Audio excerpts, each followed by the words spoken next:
Hello. Hello, nerds. You dirty nerdies. Anyway, butt fart poo poo. Let's play that. Um, anyway, so it's been a while since I have played the Minecraft. And what I'm going to do is, obviously, obliviously, obliviously, I'm going to play some Minecraft. Have not played it for a bit. I'm going to play this world that I started not that long ago. I don't remember how far I've gotten. Clearly not that far. Oh, that's right. I do have a bed, and I killed some sheepies.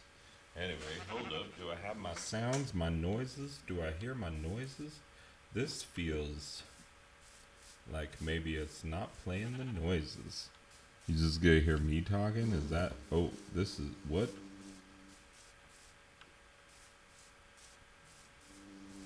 Oh, the bee made the bee noise. Alright. So noises are on. Yeah.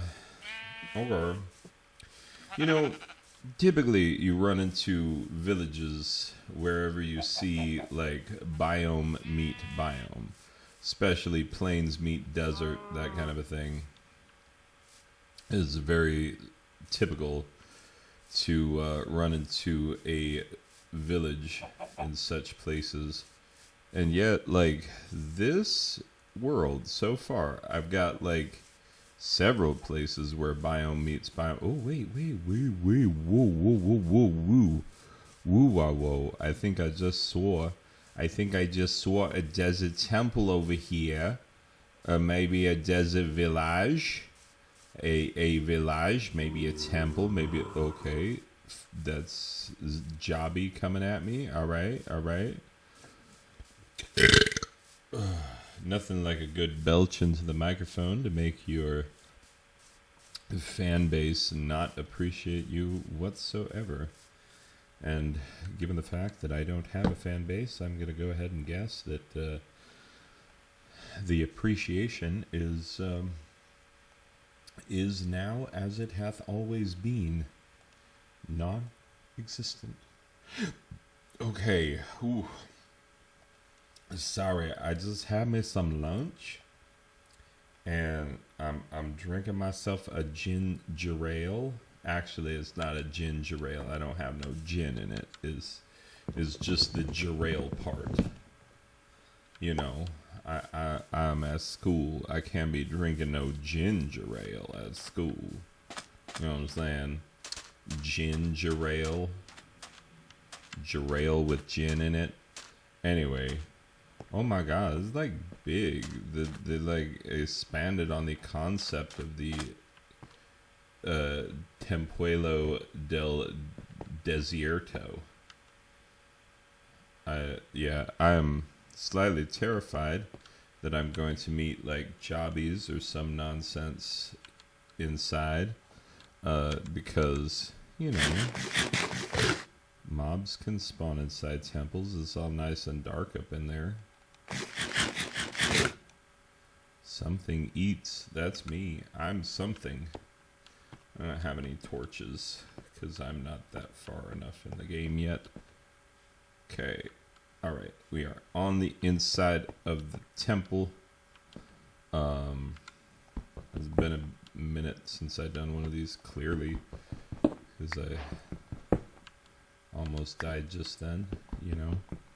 The death is the key indicator of have not done this in a while. But we gonna get down. We gonna get some chestises. It's gonna be sweet. Normally when people talk about chestises, they talk about something else. But, you know, my children did not know how to pluralize chests when they started playing the Minecraft. Back when they called it Minecraft, you know. Anyway, so they'd be talking about chestises. So, anyway. Like, oh, look, Dad, there's some chestises in there. And I'm like, sure there is. Anyway, regardless, we're about to step down. We're about to disarm the booby trap. Talk about chestises and boobies. Anyway, regardless, this is inappropriate. Inappropriate, sir. Ooh, Enchanted Book. Wait, what's a metrical charm? I don't even... Saddle. Solid. Yes. Got some barding for my iron horse. Got some things, some whatnots. Some gunpowders. Alright, solid. Diamonds. Yeah, boy. Gilded apple. Yeah. Gild my apple any day. Anyway, let's get all the guns of powder. Wait, oh, yeah, that's right. I only just learned that trick that you double click a thing and then it gathers all of the things for you. Anyway, all of the things of that type.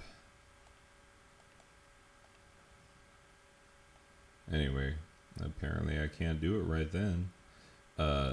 Iron, that's pretty solid. Got my 2 gilded apples. I'm gonna take that strang though. Oh my god. It's another Enchanted Book. This is a solid haul right here, people. If you were wondering, oh, Cannoneer's Bulwark. I don't know what it do, but what it do is alright with me. Because I had some botas with that on it in my other game. Anyway, here's what's happened with my server game, the one that I normally play, is that I had got a new computer. Oh, it's got Freeper face on it. You see that? Anyway, I had got another computer, a new one, and I'm getting that set up, and I don't have all of my files transferred over. And so, because I don't have all my files transferred over, I do not have all of the, okay, so wait, is that the one that I already mined out? Oh, yeah, that is the one I already mined out. What about over here? What are you giving me? Oh, that's right, that's just going down in the thing. Oh, sun's about to set. I'm gonna have to lay down my bed. Anyway, that will be a thing. Anyway, glad I went and found myself a Templo del Desierto. I speak Espanol muy malo, like el güero. That's how I speak the Spanish like a white boy. 'Cause I am one of thems. I am not a native speaker of Espanol. I am a native speaker of Anglais. Anyway, regardless, let's get us a bed up in here. Can't believe I already have some diamonds. Normally you don't have diamonds this early, but you know, find you a temple is good. Anyway, oh, apparently some mobs spawned. All right, not up here where I am though. That's how I like it. Yeah, give me them sticks though.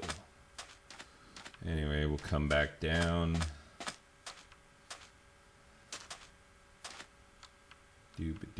Do. I'm gonna go over to where the friendly mobs are. Anyway, you know, normally when I do these, I don't talk so much Minecraft. Whoa, dude, what happened to you?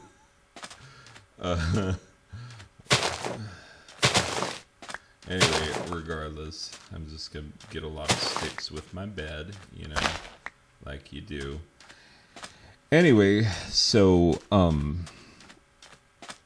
yeah, I should be talking about how I don't feel super great, and about how, like, this has been a very stressful week where every day has felt like it should be Friday, but it's not. This is driving me crazy. It's the last week before spring break, and our spring break is going to be wild. You're going to see teachers gone wild. It's going to be amazing. Anyway, and when I say teachers gone wild, I mean like teachers not teaching. Like teachers kicking back. Just kidding. We're actually going to get a lot of work done on our house. Issues and problems and whatnots. Okay. Yeah, I didn't just drop a million frames right there. It was smooth. Smooth with a V in it. Anyway, but yeah, life has been stressful lately. I am writing a play for a drama class. We are casting that play. We're casting it before I have it completely written because I know how to live life. Hey, is this picking me up? I've been kicking back and not speaking directly into the microphone, and I don't know how well it's picking me up. I mean, the AC isn't blasting like it is half the time when I record these in the classroom, but you know. Anyway, we're going to find out. Come back over here to Savannah Land. Yeah. I can't decide where I want to, like, I do want to start carving out a mine. I'm all about the mine. If you've watched this channel at all, which, why would you? Preston, you said you stopped. This is bullcrap. Don't watch this video. It's not for you. Anyway, so, normally, squirmily, I would have started my mine already because I like them mines. The mines of Moria. You know what they are waking down there? Anyway. It's an ancient creature beyond any of you. It's a Balrog. I'm not gonna bury the lead. We got a Balrog down in the mines of Moria. And that's what had happened to Gimli's family, Gimli's people. By the way, you know, Gimli, son of Glowing, if you are a fan of the Lord of the Rings books, which, yes, the books are better. I know it's annoying when people say that, but have you read the books? Can you say definitively that the books are not better? Yeah. I mean, I get it. Maybe you're lazy and you're like, ooh, reading, ooh, that's what my English teacher used to make me do in high school. Well, I am an English teacher, and I make kids read all day, so, you know, it ain't nothing to me. What's that over there? ¿Qué? Is that another? Oh, hello. Is that a village of the desierto?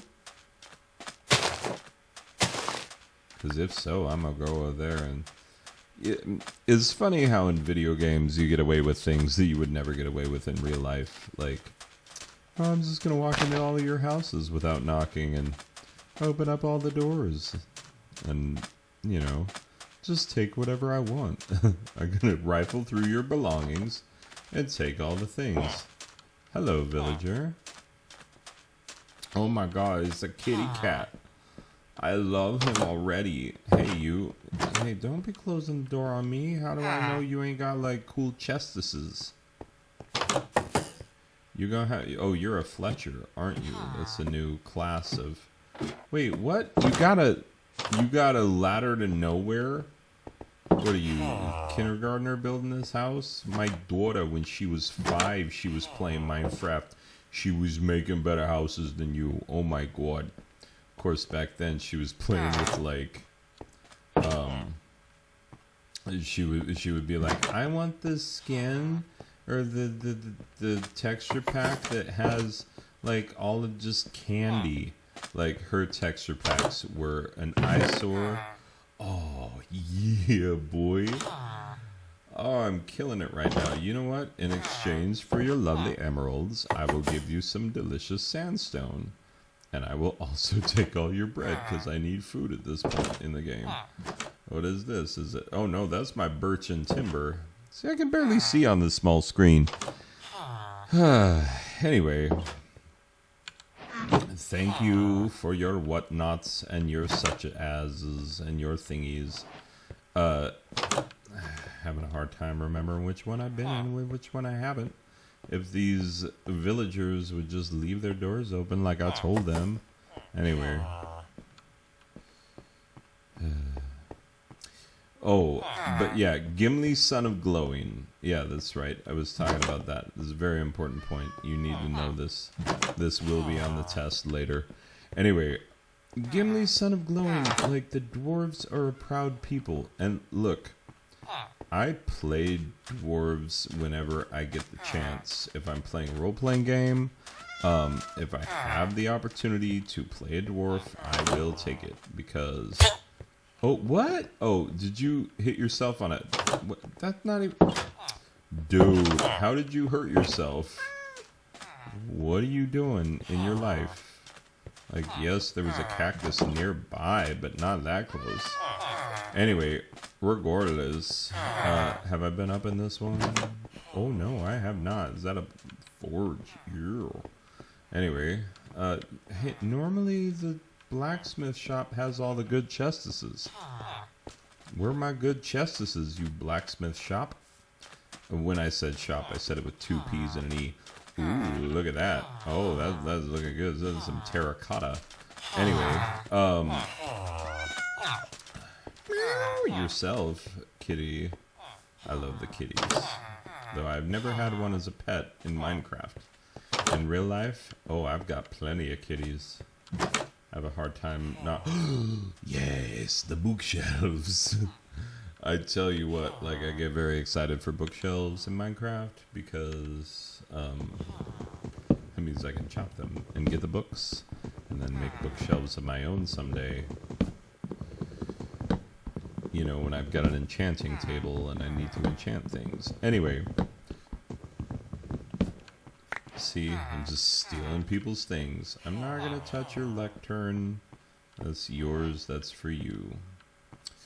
Anyway, yeah, the dwarves... Is that a freeper just kicking it? And everybody's like, alright, this is normal. Anyway, so... Gimli, son of glowing. In the Peter Jackson Lord of the Rings movies, Gimli is... comic relief half the time, like, oh, throw me and whatnot, you know, and here's why that is wrong and bad and terrible, and people who did that should be ashamed of themselves, because freaking dwarves, they're proud. They're not just like, you know, schlubs that you throw around. Like, you don't throw a dwarf. They're proud people. Anyway, I'm going to put my house up on this house, or my bed up on this house. I put my bed up on your house. And I think that I'm not alone in feeling this way, that if you are a fan of the Lord of the Rings books, and then you read them and you're like, oh, Gimli is kind of awesome. And he's never funny. He's never like, oh, I'm the comic relief. I'm just a stumbly, bumbly little dwarf.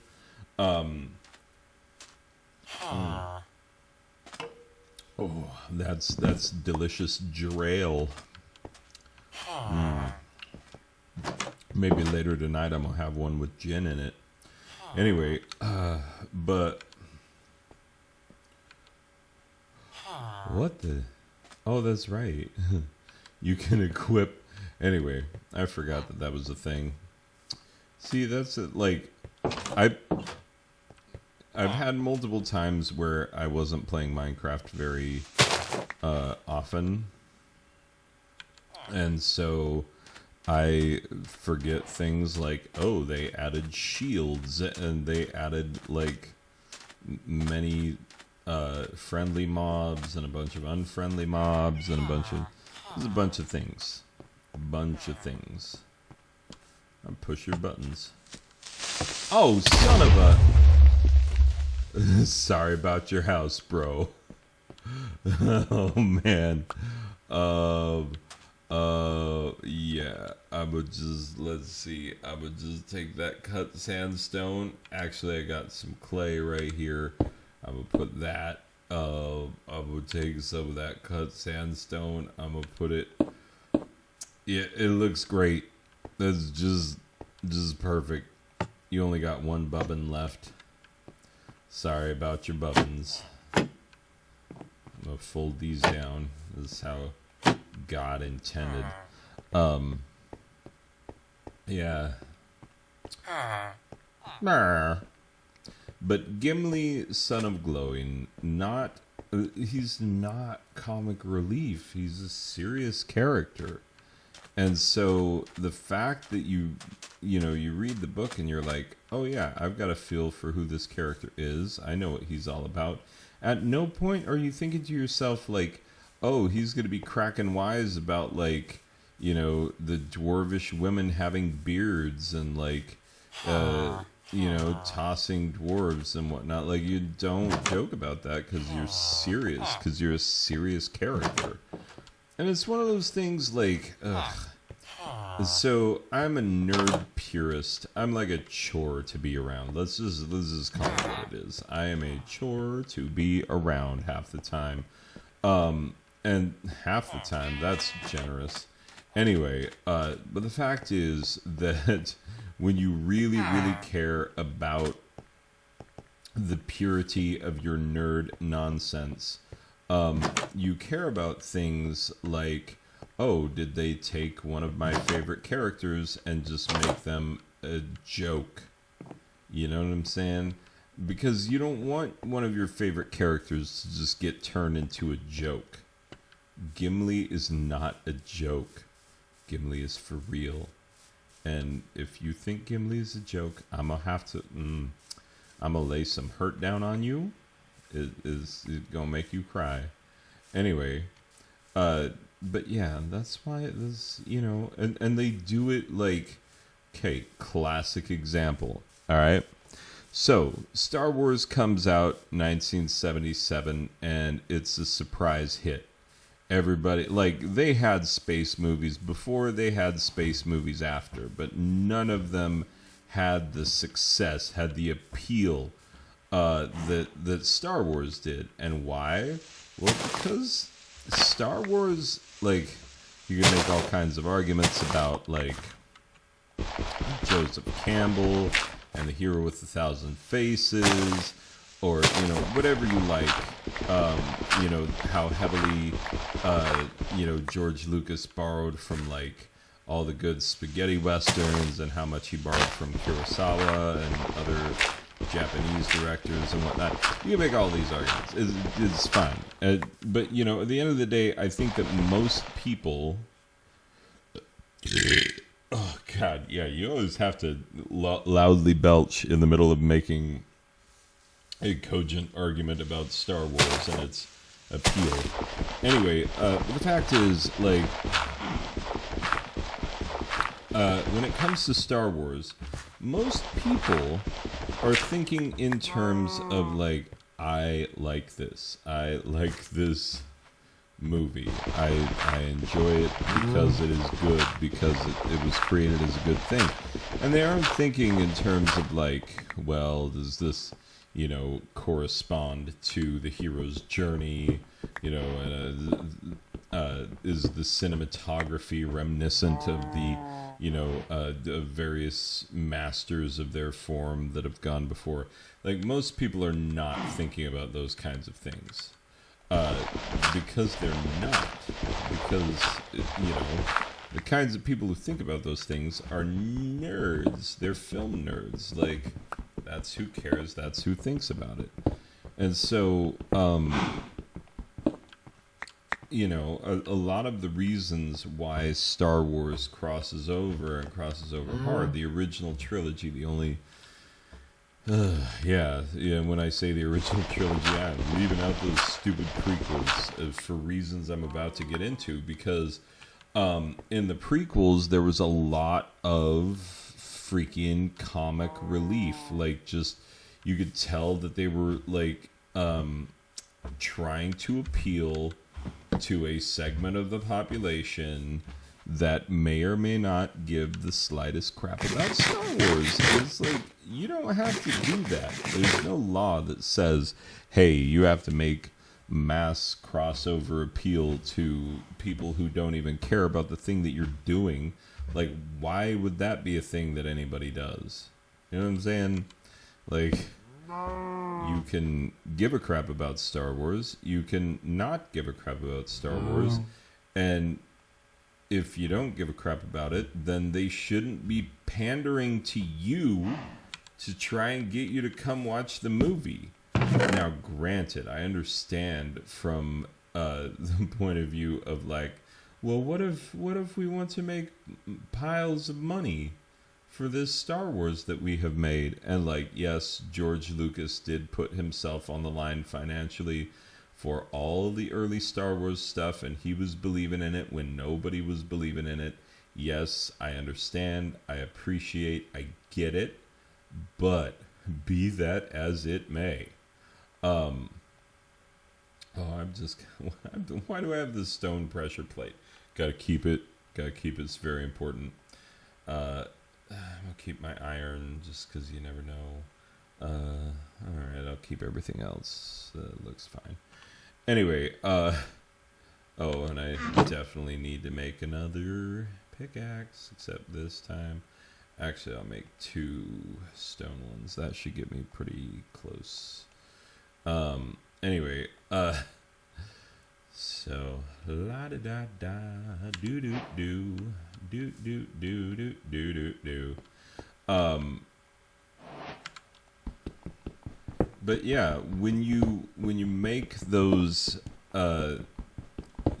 mass appeal type of things, that's one of the reasons why a lot of people had gripes about the Marvel movies. Now, granted, when you read the Marvel comic books from the 1960s especially, like, Marvel was just firing on all cylinders, killing it so hard. Like, just rushing it. Anyway. Oh, do I have... I need the stupid logs so I can make some... because I need to be able to make some charcoal so I can start... Oh, these trees are awful. I hate it when trees go all like that, all wee-walky and weird and gross. Anyway, what was I talking about? Yeah, Marvel movies. Yeah, we've heard a lot of people opine on the Marvel movies and like, oh, lowest common denominator. And you know what? Like, they're right about that. There are ways to make a Marvel movie that are not lowest common denominator. Although there was a lot of, comic relief in the early Marvel comics. Ben Grimm, he provided so much comic relief and still does to this day. But, like, it is not the same as taking a character who was always serious and making them into a joke. And you could argue that they've done that with various characters, Marvel and whatnot. Oh, crap. Oh, there it is. It was like, how far did I walk from my bed? Anyway, I don't like this trend of like trying to make these super mega ultra blockbuster movies that appeal to everyone, because that's an inherently flawed idea. Like, why would you want to appeal to everyone? Lately, I've been listening to a lot of music that is much less, just call it much less accessible to most people. And it's not like I'm magical or anything, you know. Oh god, rain.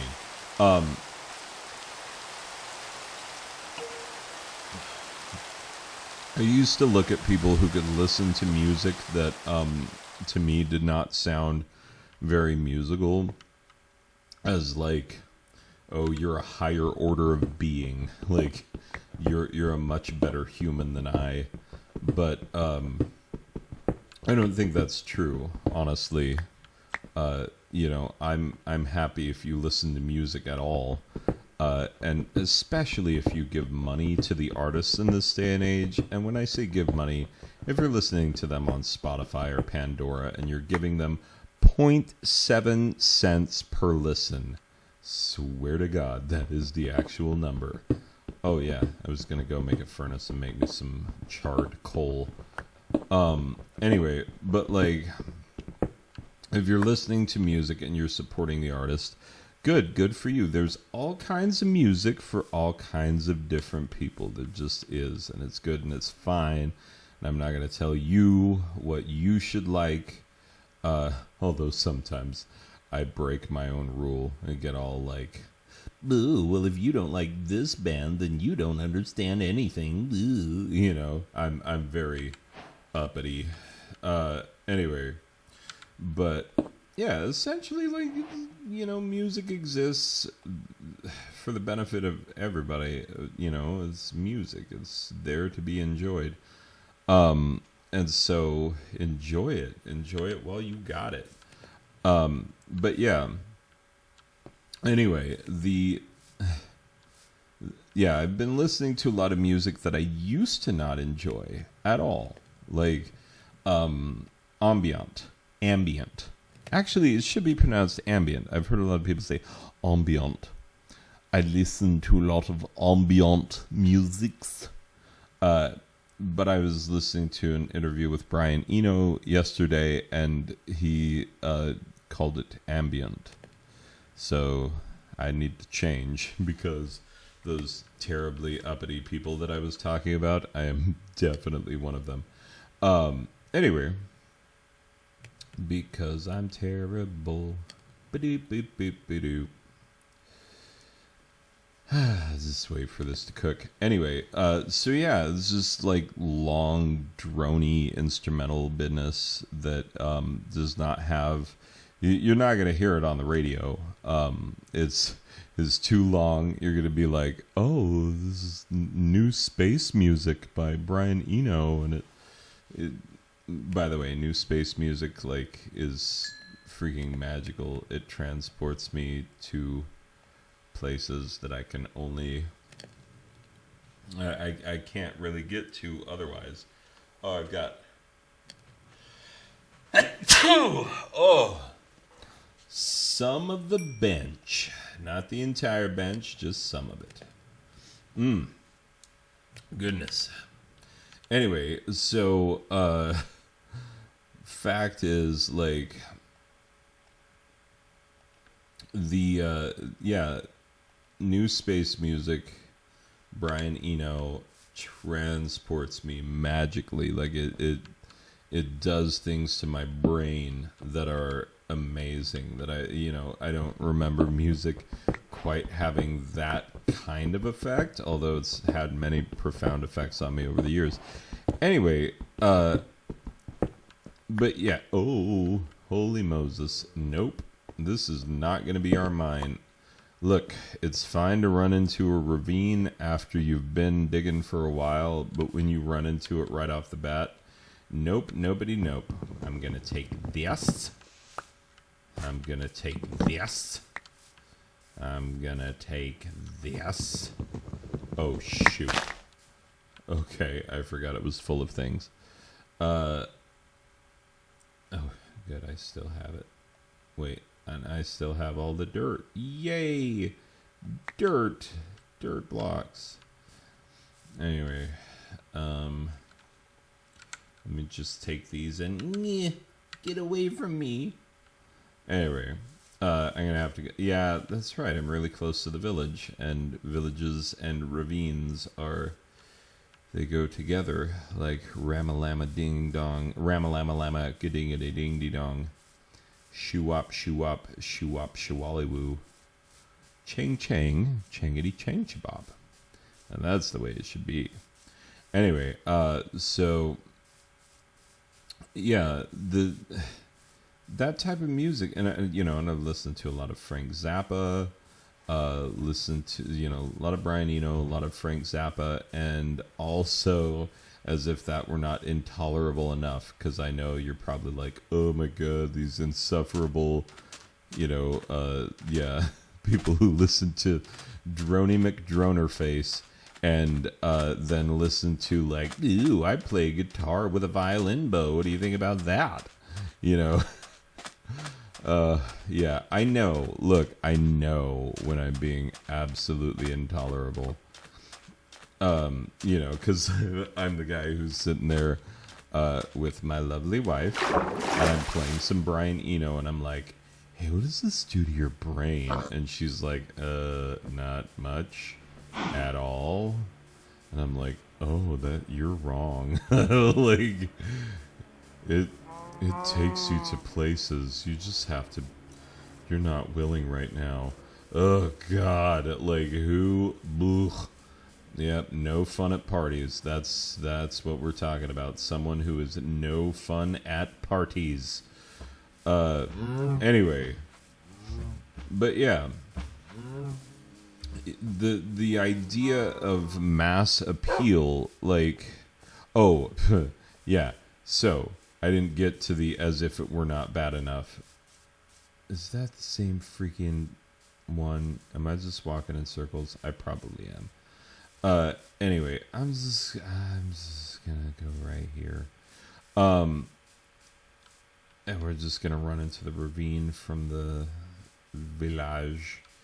Anyway, so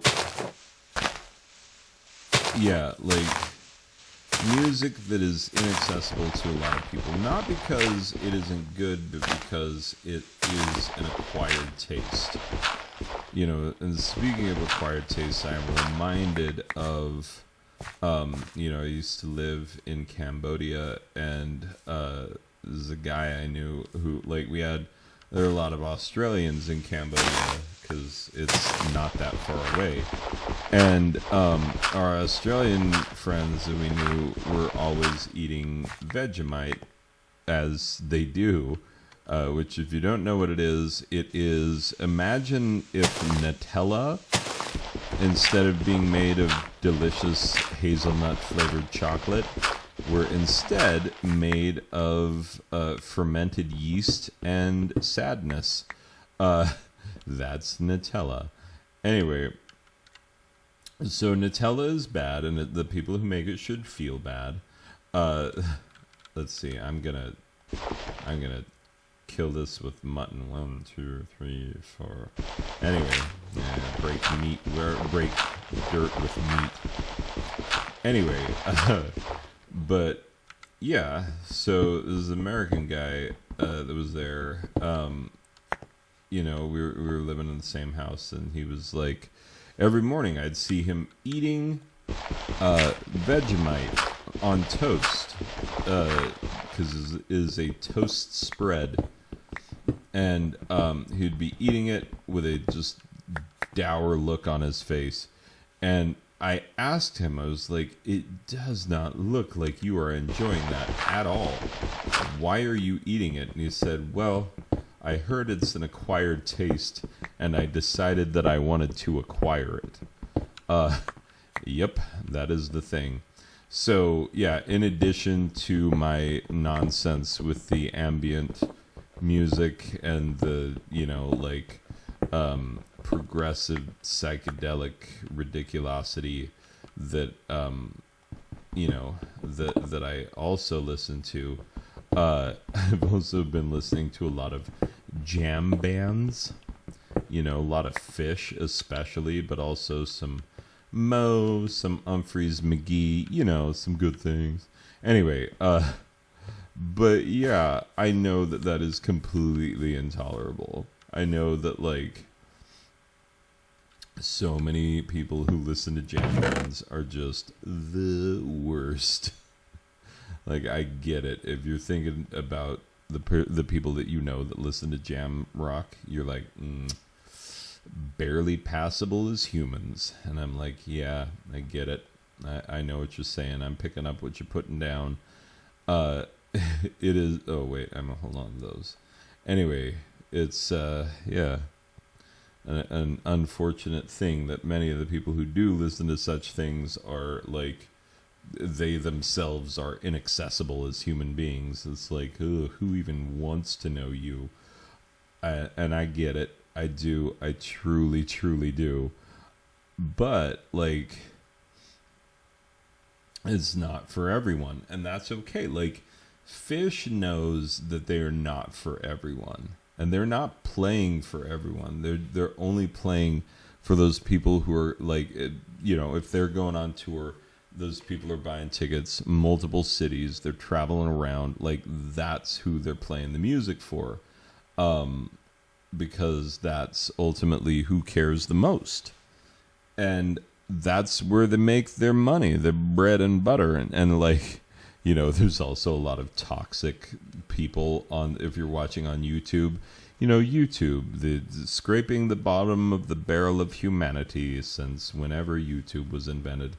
Anyway, so yeah, the thing is that there are people on there who are seriously like, boo, Phish, boo, and they'll get into arguments about, like, you know, which era was better than which one, and then there are people who are like, Phish sucks and only the Grateful Dead, boo, you know, and like, oh, Phish was only good from 93 to 97, boo, you know, just all this ridiculous nonsense. But still, those people who, as we have said, are inaccessible as humans to much of the population are the ones who are, oh, yeah, one of the things they say is, they say, like, Trey has like $1 million dang dollars, actually he has several million, and they're like, oh, he's all corporate and sellouty, and it's like, that, okay, that's an argument. Like, what are they, a punk band? Oh, geez, how did I not die already? Holy crap. I'm sitting there letting it get dark. Wow, like a schlub. Anyway, I like that word, schlub. You may have heard me use it before. Anyway, so yeah, people making all these kinds of arguments online and stuff, and it's like, no. I mean, there are enough diehard people, and you, Mr. Oh, they're sellout, like, guarantee you probably given them a few of your hard-earned dollars, because you just sound like the sort of person who has given them your hard-earned dollars and then decided, like, I like Humphreys McGee more, you know. Anyway, people do what they do, and sometimes you have to allow for the fact that people are silly gooses. They are geese who are silly, and there's no accounting for that. But yeah, you know, all of these super niche people, and I'm about to run out of time here. Bell's going to ring, and I'm going to have to give a midterm to some people who are not prepared for it. Guaranteed. Anyway, but like, they don't try to appeal to the lowest common denominator, and they've made a very successful career over 3 decades of not appealing to the lowest common denominator. It could be done. You have to find your people. Anyway, so when I think about the fact that they make these big blockbuster movies and they're like, let's just appeal to the lowest common denominator, it's like, yeah, I get that you spent $3 bajillion on this movie, but you know what? Like, have it appeal to people who are serious about it, and they will give you piles of money. Like, not just in the film rights, but in all the merchandising and whatnot, because that's what passionate fan bases do. Anyway, so the moral of the story is that Gimli is a serious character, and he needs to be taken seriously, Mr. Jackson. So, anyway, that's that. Well, I better shut this thing out because students are going to show up in about 2 minutes, and I better be prepared to look at their sad little faces as they weep openly during this midterm. Moo-hoo-ha-ha-ha-ha. Anyway, bye, people, and we will see you in the next one.